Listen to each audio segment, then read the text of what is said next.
Alhamdulillah sehat. Bagaimana dengan Ibu? Alhamdulillah sehat juga. Oke, setelah seharian bekerja, apa nih yang Ibu rasakan? Lelah, tapi saya tetap semangat. Oke, tetap semangat ya. Semoga semangat Ibu Nurul tetap konsisten nih. Jadi pada hari ini Ibu akan melakukan proses coaching.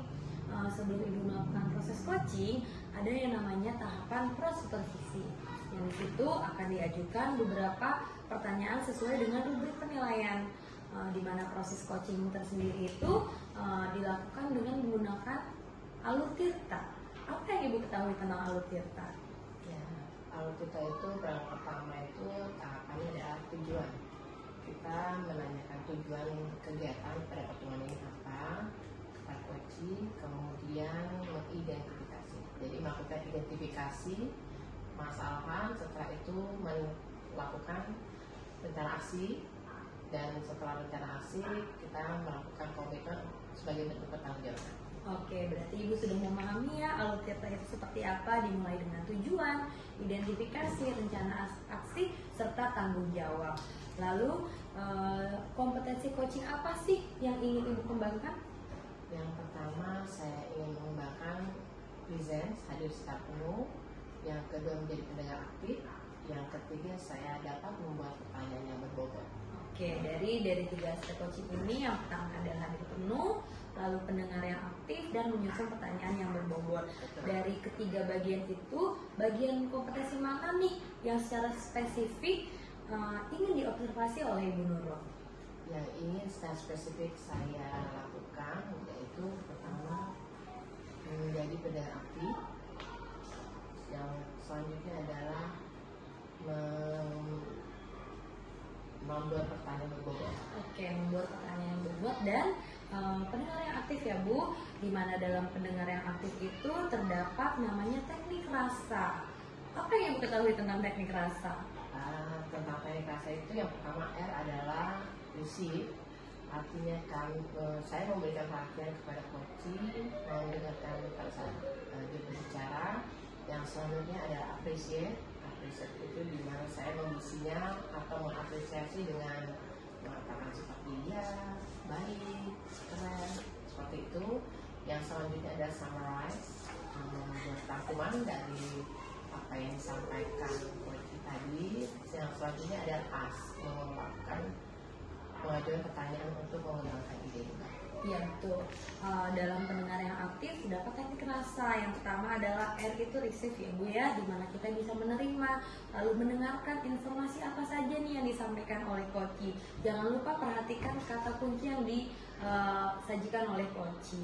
Lalu yang kedua adalah appreciate, yaitu memberikan apresiasi dengan merespon seperti oke, baik, keren, dan lain-lainnya.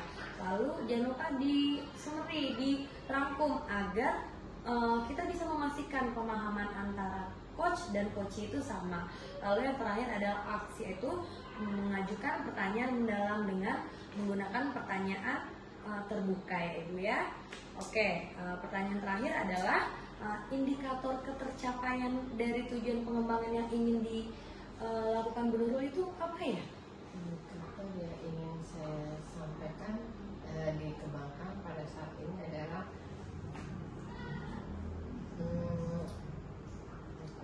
Ibu ingin ingin seorang coach saya menemukan dan mengembangkan ide baru untuk mengatasi permasalahan yang dihadapi.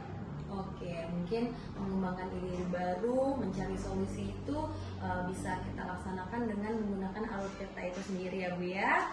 Oke, semoga dalam proses coaching nanti Ibu bisa menjalankan dengan baik, alur tirtanya juga dipenuhi dengan baik. Ya, semangat ya Bu Nurul. Terima kasih Bu. Semangat. Assalamualaikum. Waalaikumsalam. Ya. Assalamualaikum Bu Diana. Waalaikumsalam Bu Nurul. Apa kabarnya hari ini Bu Diana? Alhamdulillah kabar saya sehat Ibu. Rasanya bagaimana setelah mengajar seharian? Ada perasaan lelah tapi senang karena hari ini anak-anak bersemangat sekali di kelas. Nah, ini alhamdulillah berarti hari ini perasaannya senang dan kondisi sedang sehat ya Bu ya? Alhamdulillah. Baik, Bu Diana, tujuan pertemuannya. Tujuan dari pertemuan ini apa yang ingin Bu Diana capai pada pertemuan ini? Saya ingin berdiskusi tentang pengelolaan kelas, bagaimana menata kelas yang bisa menimbulkan rasa senang untuk anak, karena anak saya untuk kelas 6 ini tadinya di kelas 5-nya saya yang pegang, dan sekarang kelas 6 bersama saya lagi. Mereka ingin suasana yang berbeda, jadi saya ingin berdiskusi mengenai bagaimana menata kelas yang membuat mereka nyaman, menyenangkan di dalam kelas. Dalam melaksanakan penataan kelas ini sudah berapa kali kesempatan Bu Diana untuk melakukannya?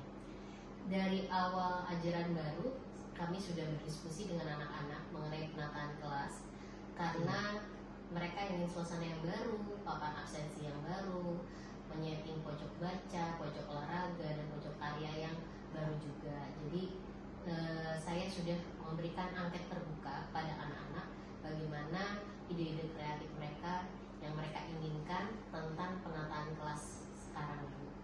Berarti dari hasil identifikasi Bu Diana tadi terkait penataan kelas, anak ingin setting kelas yang baru yang menatanya dengan lebih semarak supaya mereka belajar lebih nyaman, begitu ya Bu Diana? Iya betul Ibu. Nah, dan Bu Diana juga sudah melakukan angket ya? Iya, dan saya juga sudah tabulasi, ada tiga suara terbanyak dan yang paling banyak diinginkan oleh anak-anak. Baik, kalau dari penjelasan Bu Diana tadi, menurut Bu Diana dari skala 1 sampai 10, posisi Bu Diana yang sudah Bu Diana lakukan ini, Bu Diana ada di skala berapa? Idealnya kalau 10 saya di skala 7 Ibu. Berarti Bu Diana berada di posisi 7 ya? Iya. Ya, artinya Bu Diana bisa lebih dari itu ya sebenarnya ya? Iya Ibu. Iya. Oke, baik. Selanjutnya Bu Diana, kira-kira hambatan apa yang Bu Diana temukan pada saat melakukan identifikasi tadi sudah ditemukan?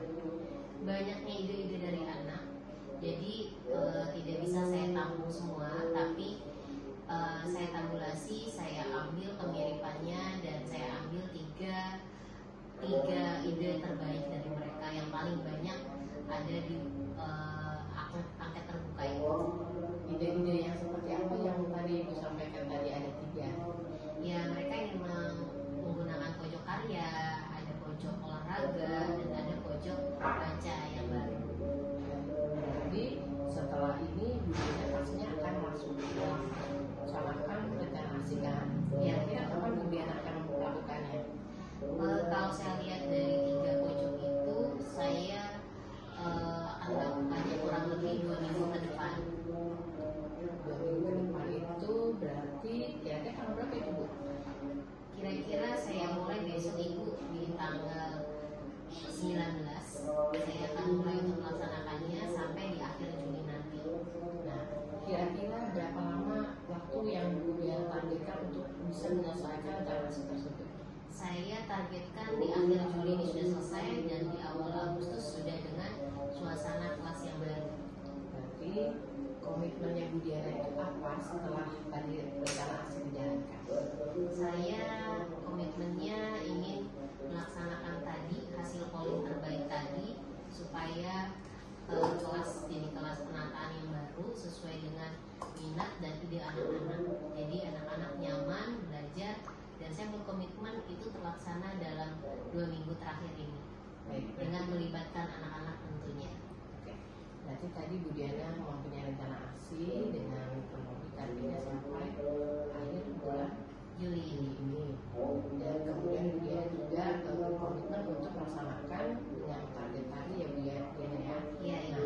semoga target tadi dengan komitmen Bu Diana tadi dapat Bu Diana laksanakan dengan baik.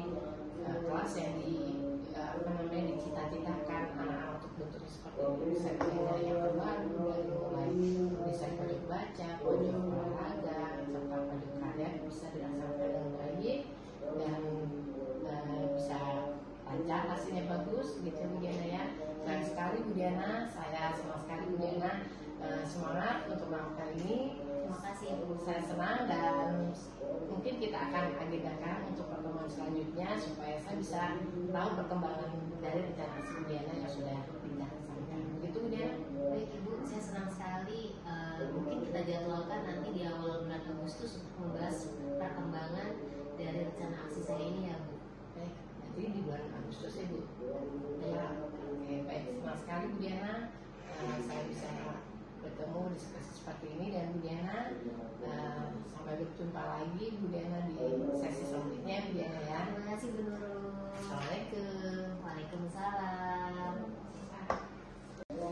Assalamualaikum Ibu Nurul. Waalaikumsalam. Alhamdulillah Ibu Nurul sudah melakukan proses coaching ya. Betul Ibu. Bagaimana nih perasaan Ibu Nurul setelah melakukan proses coaching? Perasaan saya senang, bersemangat, senang sekali. Senang sekali ya bisa membimbing coaching ya. Oke, apa sih yang sudah dilakukan Ibu Nurul pada saat melakukan coaching yang menjadi indikator ketercapaian pengembangan yang Ibu Nurul inginkan?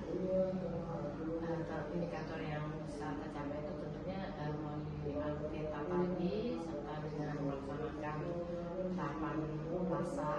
Saya berharap coaching saya bisa menemukan dan mengembangkan ide baru untuk mengatasi permasalahan yang ditemukan di kelasnya.